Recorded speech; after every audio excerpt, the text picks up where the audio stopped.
Now, for as a result of confusing the real world of nature with mere signs such as money, stocks and bonds, title deeds, and so forth, we are destroying nature. This is a disaster. Time to wake up. For what is reality? Obviously, no one can say. Reality isn't material, that's just an idea. Reality isn't spiritual, that's just an idea. Reality is... Peace. This is DJ Ohlow. You're tuned into On Beat with Ohlow, coming to you live from Radio Fairfax here in Fairfax, VA. Got another full house, man. We got my man Theory. Hey, peace, VA. What's Hey, happening? peace. What are you about to say, man? You about to say something else, Theory? What? We got my man Natural E next to you. Thanks for having us, O. What's going on? We got a very special guest. We got my man Nathan over here. Good to be here. And we got JT. JT was here a couple weeks ago. Yeah, man, good to be back. That's what's up. We got my man Grizz, another special guest in the house, man. Always good to have Grizz in the house. What's up, everybody? How y'all Peace. doing? And we got Oocyn on the cameras. He's going to get on the mic in a second, too. Today we're talking about something that's really trendy, something that's really come out into the public eye, something that a lot of people are aware to and a lot of people are just blind to, man. And it's esoteric and Masonic symbolism.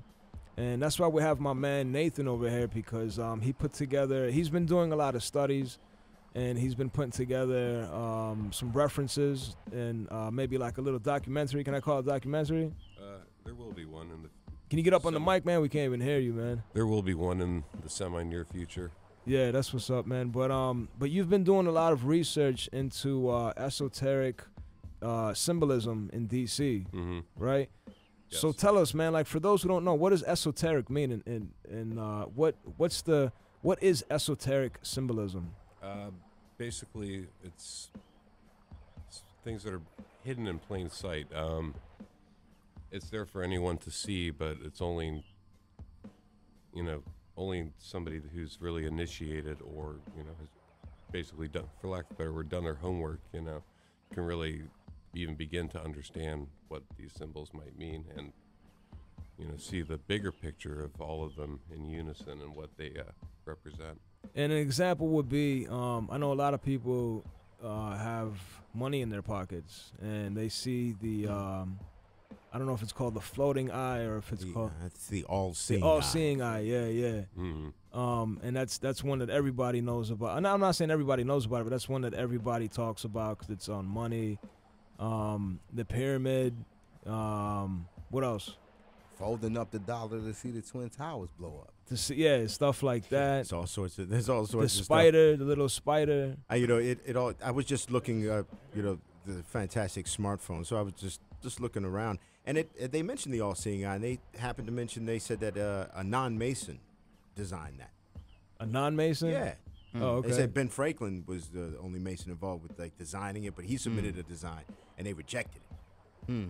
It's from all That's sides, man. I'm interesting, seeing there's tons of interesting stuff about this. Very fascinating subject. What made you decide to start to share to bring some more public awareness? Honestly, I began putting, like right now, I'm designing a website, and I have a lot of my photography work online on my Flickr account. It wasn't really even so much a desire to share it. It was just the way to help me organize what I was doing more so. So let's start from, hold on, because I didn't even know you're a photographer. Yes. All right, see, I didn't even know that. Yeah, so the imagery that you have of the esoteric symbolism are images that you took yourself. So Correct. It's not like you just compile a whole bunch of stuff online. Correct. That's what a lot of people do. They just take stuff online, put it all together, and then do whatever. So that's cool, man. So you actually go out and you go on location and you take pictures, you take flicks of the symbolism, the esoteric and Masonic symbolism. I've been canvassing D.C. for about 4 years now with my camera. Yeah, that's what's up, man. That's cool. Yeah, that's good work, man. You're putting in work. So, like I said, man, through your research and through your studies, man, what have you found interesting? What have you found? Because there's a lot of stuff that's out there on the internet. A lot of it's true. A lot of it is bogus. But, what in your studies, what have you found so far in the past 4 years? I have found that researching these things can be very frustrating sometimes because the more you get into it, the more and then the more information you scan through, the more you realize just how much disinformation there is out there pertaining to anything and everything revolving around these subjects, to the people behind them, to their meaning, to why they were there, who put them there. You know, I mean, we have public monuments in public parks that, you know, you would think there would have to be some kind of record of, that we don't know who put them there and how they got there and things like that. Things like the Georgia Guidestones would be a perfect example of that. So it's really difficult to get a grip on what a lot of this stuff means without really going back to like antiquity to decipher a lot of the original meanings behind these reinterpreted images. Real quick, man, you said something really interesting. The Georgia Guidestones, man. For those who don't know, let them know what that is, man, because I find that really interesting. I found out about that. I mean, they're pretty new, actually. It's not even like it's an old thing. Yeah, it's pretty new. But let people know what that is, man, and let them know how close to home it is. It's in Georgia.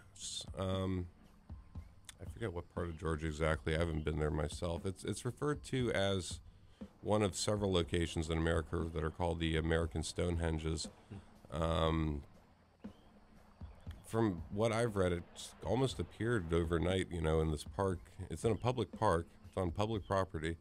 On it are written huge. It's a huge stone. It's very big. It's a number of stones, maybe 10 or so, and on them are inscribed in, I believe, 7 different world languages, from 12, English, Arabic, 12 languages. 12 languages. That's right. A set of what a lot of people refer to as like the new commandments of like New World Order, you know, rules to live by. The laws of Maya. They're very interesting in the way that they're worded. Definitely. Yeah, because it's in Arabic, it's in English, it's in Hebrew, it's in like you said, it's like it's in Spanish, it's in Latin, it's the major languages of the world. Yeah. Here's some of that wisdom. Avoid petty laws and useless officials. Balance personal rights with social duty. Prize truth, beauty, love, seeking harmony with the infinite. Yeah, it's pretty ill, man. Yeah, and does it say when it first appeared? Because I think it was like in the 90s. It was like the early 90s or something. It hasn't been that long, man. It just popped up. Like I said, man, I haven't. When I was younger, man, I did a lot of research myself, you know, on the internet and stuff.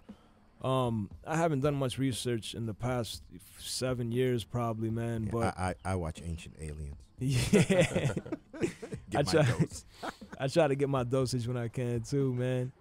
But you know, it's all real, and like you said, man, you know, the devil's greatest trick was to hide in plain sight, and that's kind of what it is with this symbolism. It's everywhere.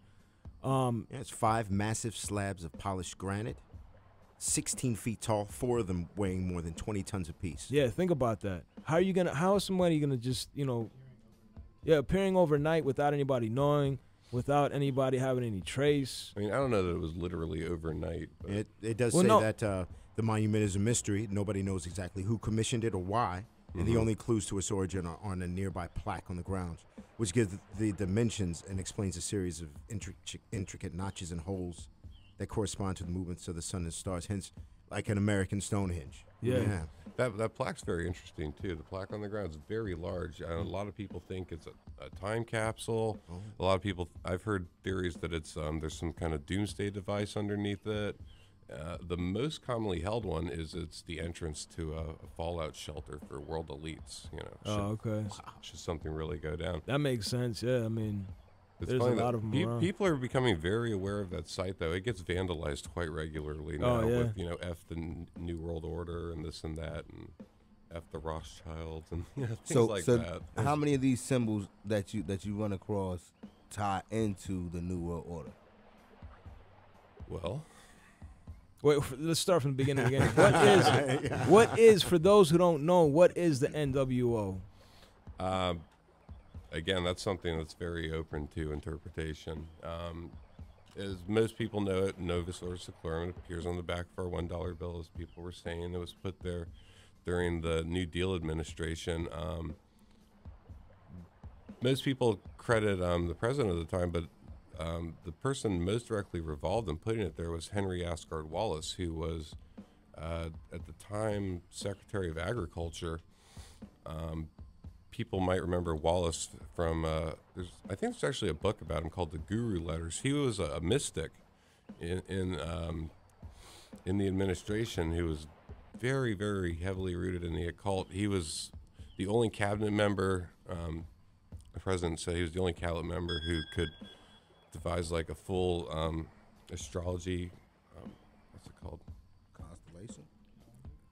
Like a table, like a Yeah, exactly. He was very into most forms of divination, and his guru was Nicholas Roerich, which is I don't even know who that is, man. It's going over my Nicholas head, man. Roerich was he came out of Russia, I believe. He was very, very influential in the early 20th century. He was tied in with that whole circle of theosophy of the Blavatskys. If you're familiar with them? No, not at all. Man. Okay. Helena Blavatsky was the greatest mystic of her time, and she wrote.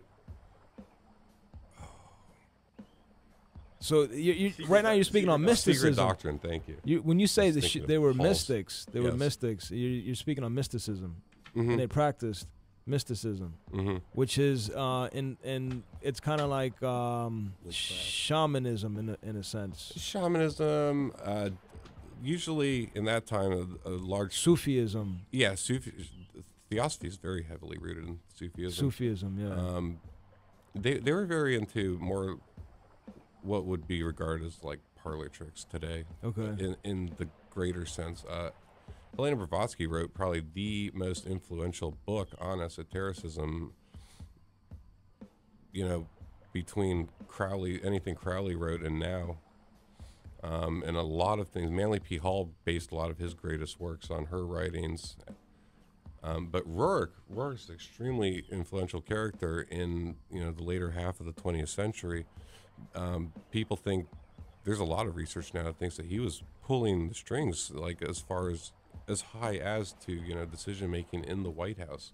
Wallace sent him through funding through the Department of Agriculture, sent him to Tibet and all over to look for the ancient city of Shambhala on our tax dollars, under the guise of looking for better grasses to bring back to the Americas, things like that.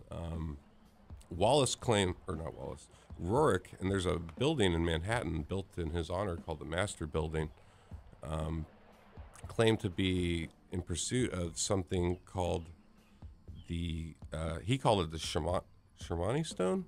It was a green stone that now is tied into a lot of Grail lore, actually, that's said to be in the cornerstone of that Master Building.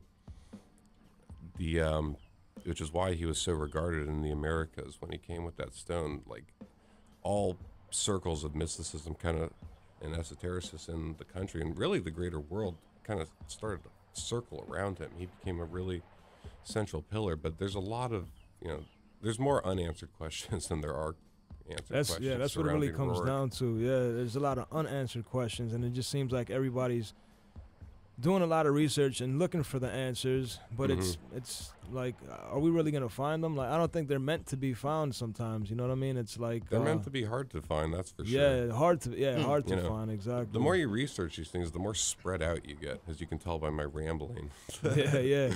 But one thing just leads to another, to another, to another. It's really just a greater puzzle, and the more you get into it, the bigger the puzzle gets. And it goes way with the back. more It goes. pieces. This is older than what we perceive to know of time. Really, I mean, it goes way back. To recorded history, yeah. Most of these mystery traditions go back to Egypt and Babylon and Samaria and whatnot, and we regard that as the beginning of history. But there's this new phenomenon of prehistory, unrecorded history, things that the thought that civilization existed before we thought human beings even had, the simplest concepts of what we now consider, societal traits. What do you think of the theory that before there, let's just say we take it back to scientific Adam and Eve. Before scientific Adam and Eve, there was a whole the planet was basically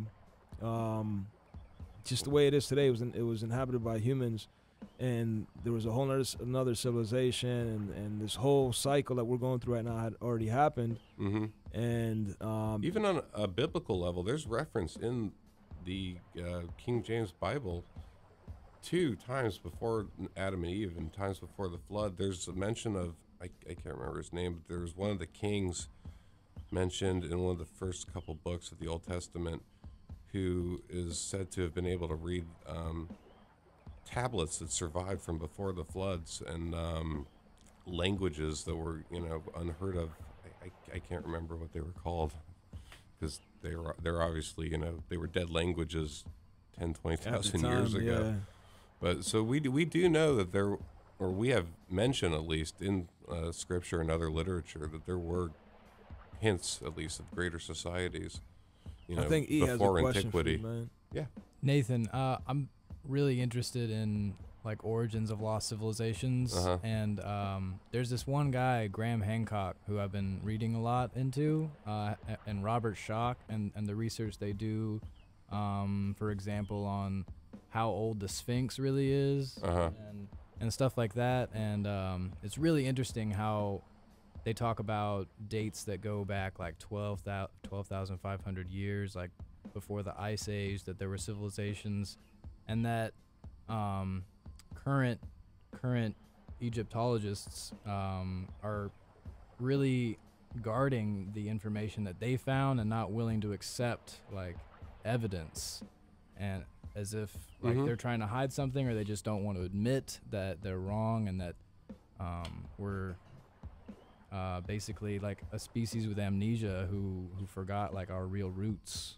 Well, before you get into it, man, what I like to say is that mainstream media always messes things up, man, because they always give you this perception, like you said, like, they messed up, but they don't want to admit to it, and then when they do admit to it, they're like, oh, it's because of this, but, then you find out that's wrong, too. Mainstream media, I think, for the most part, screwed up a lot of kids' perception of what real life is and how we're supposed to look at it, man. And I'm not saying mainstream media. What I meant to say is like the is information in the mainstream Box. Yeah, it's always been way off, man. That's why we need shows like this, and we need places like Fairfax Public Access to give you alternative media. You know what I mean? Because this is outside of the box, right? Like we're in the gray area right now. You know what I'm saying? It could be very frustrating for any sincere truth seeker to find, what they're looking for, being the truth. Yeah.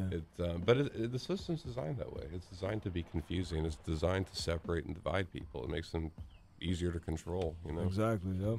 Yeah. Have you ever come across a common symbol of the pine cone or anything relating to the pineal gland? Not in my research. Not like in DC. My bad, man. Can you can you stay on that mic, man? Oh, sorry. Yeah, I just need you to. You could just pull it towards you if you want. You can sit back, but just got to stay up on that mic a little bit. Just really curious. To touch on what you're asking real quick though about the Sphinx, there's I can't think of his name now. He's often called the American Nostradamus. Anybody? I've heard American psychic. John Anthony West? No. If you Google American Nostradamus, for anybody that wants to know about him, his name will come up. But he predicted that they would find a chamber underneath one of the paws in the Sphinx that he said was a library from Atlantis. And big, like huge, right? Yeah, massive. And maybe 20 years ago, they did scans of the ground underneath the pyramid or underneath the Sphinx, and they did in fact find such a chamber, but the Egyptian government will not let it be dug up. But he said that in that chamber was all knowledge, I think was his exact quote. See, the problem with that, I think, is that that's foundation shaking information, and so they won't. Of course, they won't let you talk about exactly. all the truth that's known. You know what I mean? You'll never just strive to not let you know. There could be a ton of truth seekers and a ton of truth sayers, but And why is that?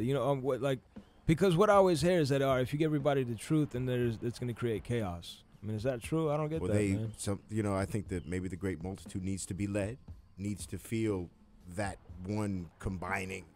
I mean, all the different religions, they kind of tell the same story.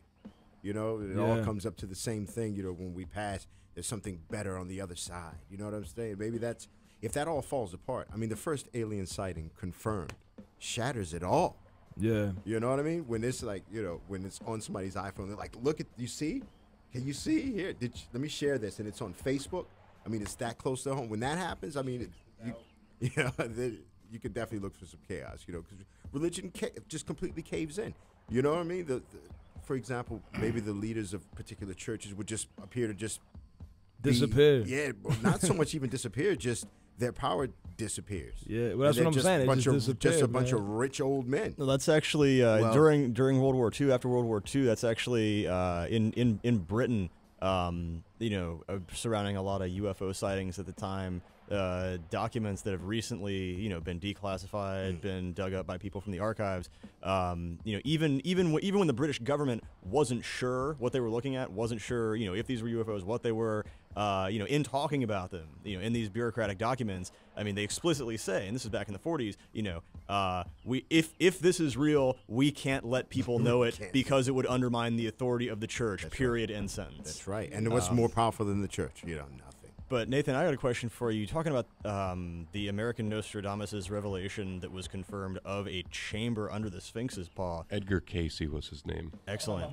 What year was that? Because I wonder, if what's going on in Egypt and politically and all the turnover there, if there's any way that could conceivably lead to the situation being turned around and have it be opened up. That would be something. They've known about this chamber for 30 or 40 years, though, so I doubt there's any direct tie-in. But that is the thing. There's no truer expression than the phrase "knowledge is power."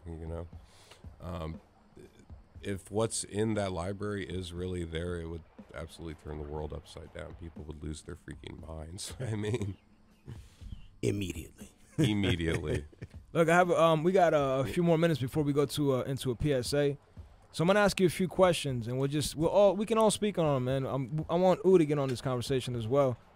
One of the things I wanted to ask you about, man, right now, Freemasonry, Masonic symbolism, esoteric symbolism, these things are very trendy. It's all over the internet. People say that big rappers are Masons, and even if they are, I mean, they probably are, but who cares? You know what I mean?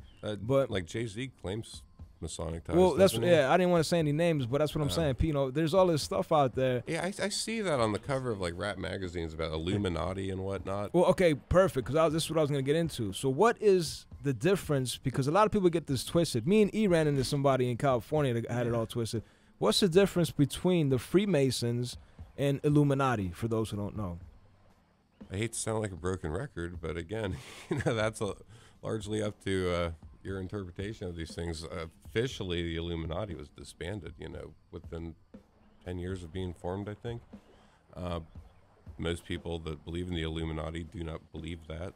They believe more that they went underground, that they went into Freemasonry and other secret societies, that they infiltrated, other organizations instead, like Catholicism in Rome, and Masonry is probably one of the more commonly held ones, though. Yeah.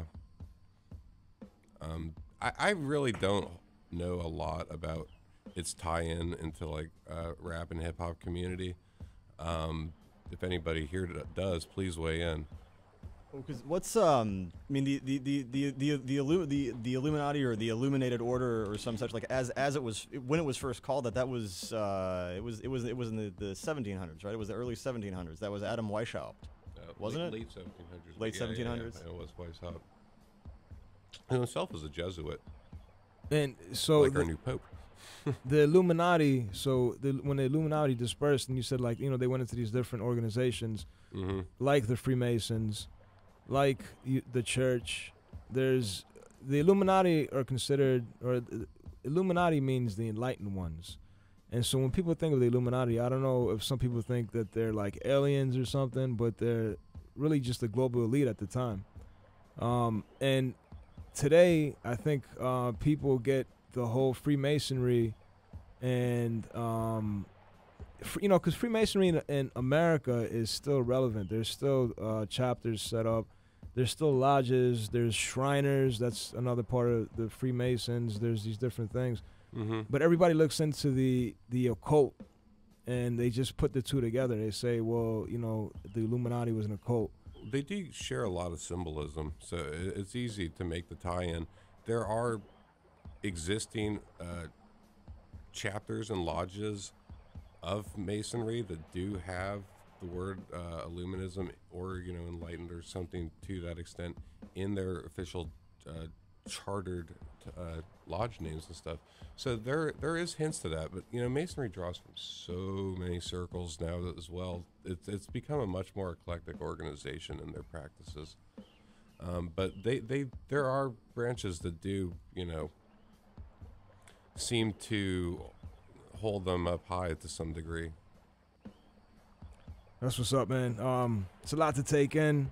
I'm going to get into a quick break for PSAs. This is On Beat with Ohlow, coming to you live from Radio Fairfax. I'm sitting here with Nathan. We're talking about esoteric and Masonic symbolism, primarily in D.C. You've been doing a lot of photography in D.C., and you said if people wanted to check out some of the images, you have a Flickr account that they can check out? Yeah, I have the domain for my website, which is thenewaatlantis.com. It should be up in a month or two, and you can type in my name to Flickr. It's just Nathan Arrington, Arrington, and you'll see me there. There's probably somewhere in the neighborhood of 5,000 or so images just from DC on that account. 5,000 in the past 4 years? I've taken way more than that, but that's what I've. Yeah, but that's a lot to have up, man. Yeah, I've got that much on my computer waiting to be edited still. Yeah, I feel you, man. That's how I feel about music. I got like 5,000 tracks I got to work on, man. Mm-hmm. Theory's probably the same way, man. He's got like 5,000 beats ready for us. Theory, what's going on, man? You like, you're researching over there. How you getting into it? Yeah, well, he mentioned the Tumblr account, so I hopped on. I wanted to see some of the images. That's what's up, man. We live in a great era right now, man, where you can just, at the flick of a button, man, find any information you want on the internet, man. Thank God for the internet. Yeah, it's awesome, man.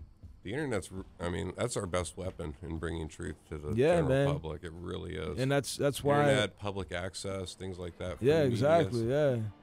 And the elite are trying to stop all that stuff, too, man. They're trying to control everything, man. Yeah, man. But on that note, man, let me take a quick break for PSAs. This is On Beat with Ohlow, coming to you live from Radio Fairfax. We'll be right back to talk about black magic. Let it play. That's all.